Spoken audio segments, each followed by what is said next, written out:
Katekisasi nomor 14. Bagaimana bunyi hukum Taurat Allah itu? Allah mengucapkan semua perintah ini dalam Keluaran 20 ayat 1 sampai 17, juga Ulangan 5 ayat 6 sampai 21. Akulah Tuhan Allahmu yang membawa engkau keluar dari tanah Mesir, dari tempat perbudakan. 1. Jangan ada padamu Allah lain di hadapanku. 2.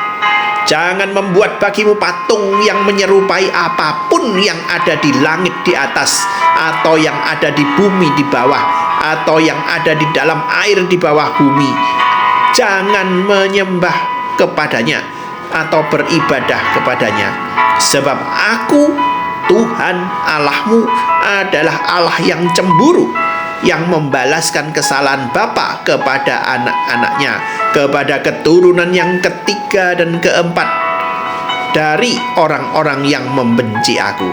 Tetapi aku menunjukkan kasih setia kepada beribu-ribu orang atau keturunan, yaitu mereka yang mengasihi aku dan yang berpegang pada perintah-perintahku. 3. Jangan menyebut nama Tuhan Allahmu dengan sembarangan, sebab Tuhan akan memandang bersalah orang yang menyebut namanya dengan sembarangan. 4. Ingatlah dan kuduskanlah hari Sabat. 6 hari lamanya engkau telah akan bekerja dan melakukan segala pekerjaanmu. Tetapi hari ketujuh adalah hari Sabat Tuhan Allahmu.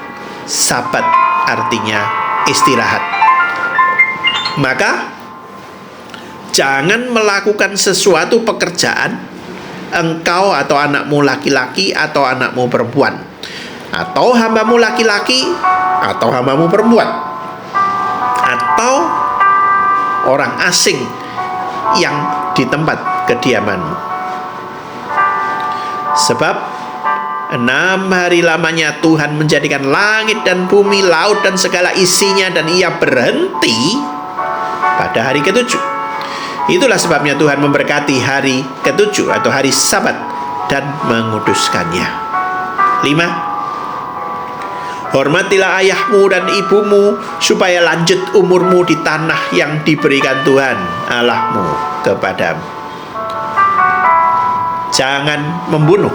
6. 7. Jangan berzinah. 8. Jangan mencuri. 9. Jangan mengucapkan saksi dusta tentang sesamamu. 10. Jangan mengingini rumah sesamamu. Jangan mengingini istrinya atau hambanya laki-laki atau hambanya perempuan, atau lembutnya atau keledainya, atau apapun yang dipunyai sesamamu. Bagaimana ke-10 hukum itu dibagi? Ke-10 hukum itu dibagi atas 2 loh batu. Yang pertama mengajarkan bagaimana seharusnya sikap kita terhadap Allah. Yang kedua, apa kewajiban kita terhadap sesama kita manusia. Lalu, apa yang Allah perintahkan dalam perintah yang pertama? Perintah nomor 1.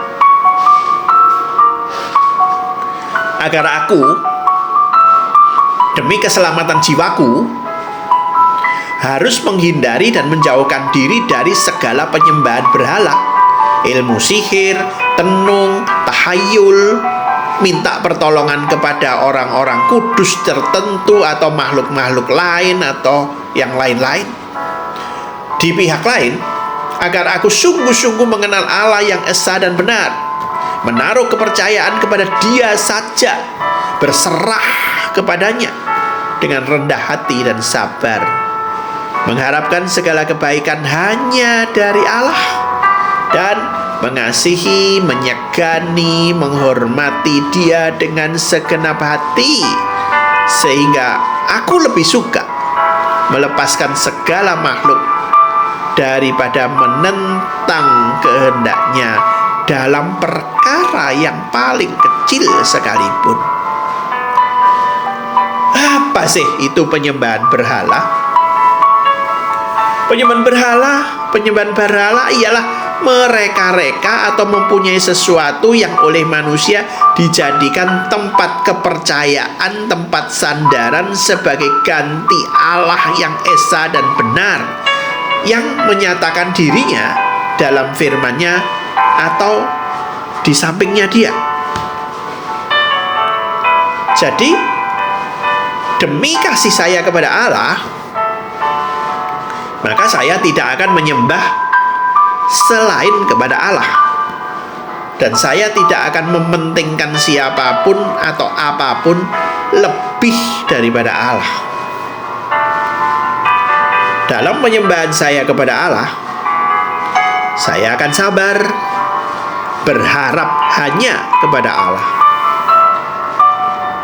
Saya akan mencari dan menuruti kehendak Allah, melepaskan hubungan dengan penyebab atau penggoda yang bisa menyebabkan saya tidak menuruti kehendak Allah.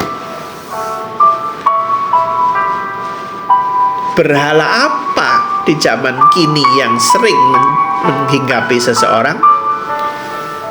Bisa pekerjaan, bisa uang, harta, dan segala hal yang menarik, membawa nikmat, yang membuat kita tergila-gila oleh semuanya itu, khususnya kekayaan dan uang, yang menyebabkan kita tidak menyembah Allah, tetapi justru memperalat Allah. Apa yang Allah tuntut dalam perintah kedua? Agar jangan sekali-kali kita membuat gambarnya Allah dengan cara apapun, dan jangan berbakti kepadanya dengan cara lain dari yang telah Dia perintahkan dalam firman-Nya. Jadi gambar apapun tidak boleh, termasuk salib yang kita agung-agungkan sebagai benda bertuah. Itu kita sudah membuat salib menjadi Allah.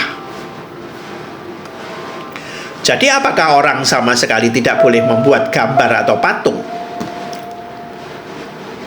Intinya, Allah tidak dapat dan tidak boleh digambarkan dengan cara apapun.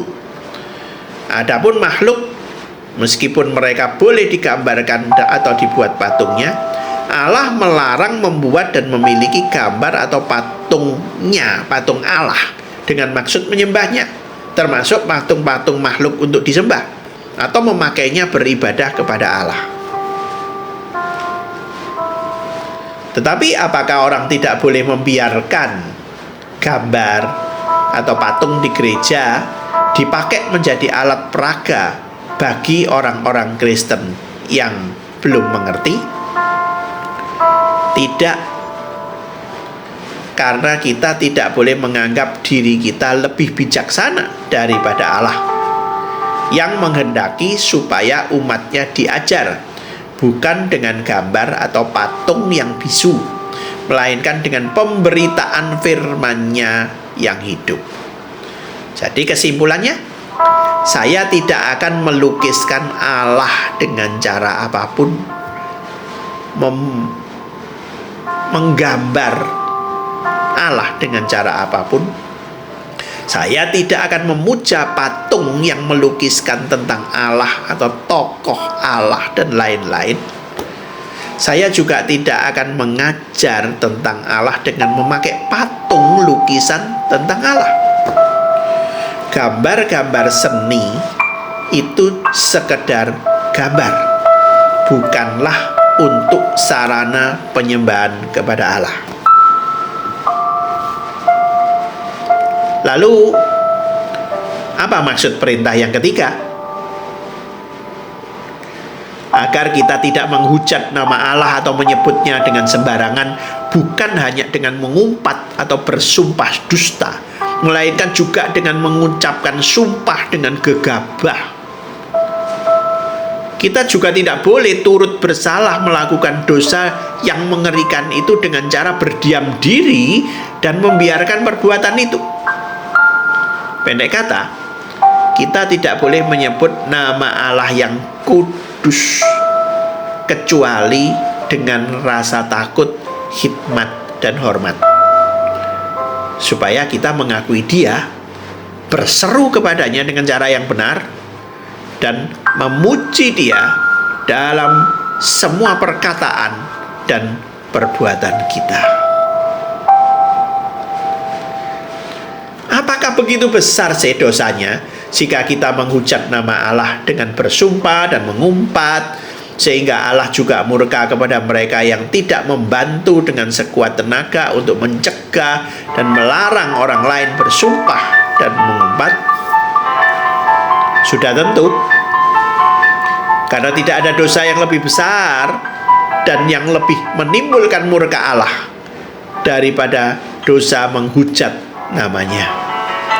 Sebab itu, Dia telah memberikan perintah menghukum dosa seperti itu dengan hukuman mati di Amsal 29 ayat 24 dan Imamat 24 ayat 16.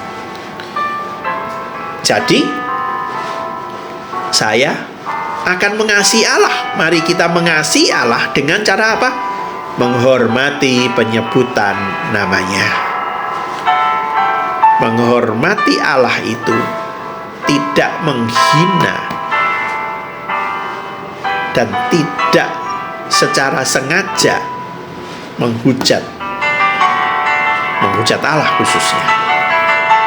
Mari kita hati-hati dengan mulut kita, semarah apapun kita. Marah nggak boleh, tapi mari kita berhati-hati dengan lidah dan mulut kita. Jangan sampai kita menyebut nama Tuhan kita dengan sembarangan. Amin.